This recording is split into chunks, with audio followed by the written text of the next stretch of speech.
علماء بیان فرماتے ہیں قرآن کے 4 حقوق ہیں آپ پر. پہلا حق یہ ہے کہ تلاوت کی جائے.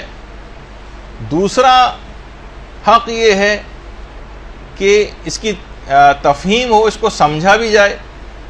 تیسرا حق یہ ہے کہ اس پر عمل کیا جائے. اور چوتھا حق یہ ہے کہ قرآنی پیغامات کی تبلیغ کی جائے. یہ 4 حق کم سے کم قرآن کے ہر شخص کے اوپر ہیں.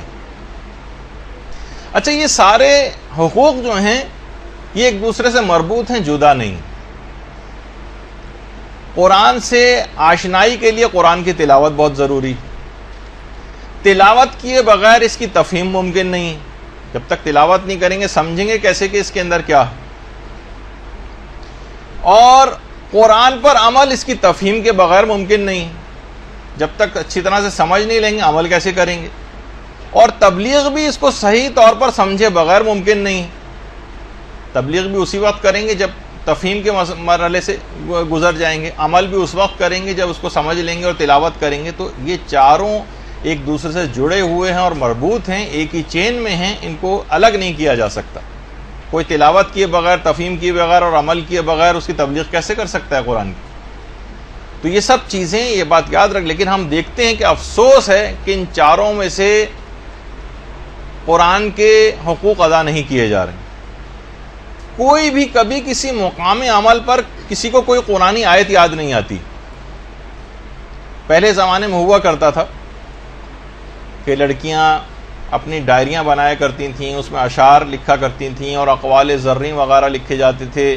اس طرح کی چیزیں اب تو خیر وہ بھی شاید ختم ہو گیا ہے بالکل. اب وہ بھی باقی نہیں رہا. تو قرآنی آیتیں تو بہرحال کیا یاد ہوں گی. اسی طریقے سے کوئی آپس میں قرآن کے متعلق، اس کے معنوں کے متعلق، اس کے مفاہیم کے متعلق، اس کے پیغامات کے متعلق، اس کے اسرار پر گفتگو کرتا نظر نہیں آتا. ہماری جو نجی گفتگو ہوتی ہیں، بیٹھکیں ہوتی ہیں، مردوں کی ہوتی ہیں، عورتوں کی ہوتی ہیں، اس میں قرآن تو جیسے سرے سے موجود ہی نہ ہو، ایگزسٹ ہی نہیں کرتا ہے. ایک جملہ بھی قرآن کے متعلق ہمیں کبھی گفتگو میں نظر نہیں آتا.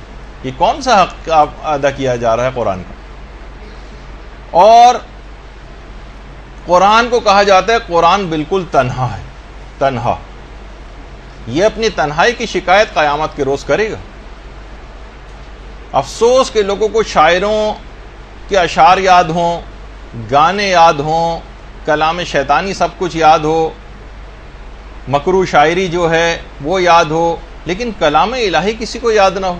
مقام عمل پر کسی کو کوئی قرآنی آیت یاد نہ آئے کبھی بھی. کتنے افراد آپ میں سے یہاں پہ بیٹھے ہوئے اپنے آپ سے سوال کریں کہ جنہوں نے کسی بھی تفسیر قرآن کو شروع سے آخر تک پورے قرآن کی پڑھی. اچٹتی پچٹتی باتوں کے حوالے سے نہیں کہہ رہا. تو کم سے کم اتنا تو قرآن کے زندگی میں ایک دفعہ تفسیر نمونہ اٹھاتے، آہستہ آہستہ کر کے 1 سے لے کر 27 جلدوں تک ختم کر دیتے چند سال میں. کچھ تو معاملہ آگے بڑھتا. اب نہیں، ابھی تک نہیں بڑھا ہے تو اب سے ہی شروع کر دیجئے. کچھ تو سمجھ آئے گا، کچھ تو مفاہیم کے اوپر طبیعت جائے گی، کچھ تو قرآن سے ارتباط پیدا ہوگا. تو بہت اگر کچھ ہوا بھی، لوگوں نے تیر اگر اس سلسلے میں مارا بھی ہے، تو ذرا ناظرہ پڑھنے کے حوالے سے جس کی اپنی ایک اہمیت ہے، اور تلاوت قرآن کا بے شمار فائدے ہیں، وہ اپنی جگہ پر ہیں، لیکن معاملہ تھوڑا سا اور آگے بھی بڑھنا چاہیے. ہم نے کیا کیا کہ قرآن کو زیادہ تر اب ہم دیکھتے ہیں کہ نمائشوں کے اندر رکھا جانا شروع ہو گیا، جو ایک درجے میں مطلوب بھی. کوئی مسئلہ نہیں ہے، یعنی اس کی کوئی خدا نخواستہ مذمت بیان نہیں ہو رہی ہے، لیکن لوگ ہمیشہ بات کو ایک نیگیٹو طرف لے کر جاتے ہیں. نمائش ہو رہی، اور جناب اتنا چھوٹا قرآن اس کو نمائش کے لیے پیش کیا جا رہا ہے، اور جناب اتنا بڑا قرآن سب لوگ اس کو دیکھنے کے لیے جا رہے ہیں، اور اتنا بڑا قرآن اور اس سے بھی بڑا قرآن. تو اب یہ سب کیا چیزیں ہیں؟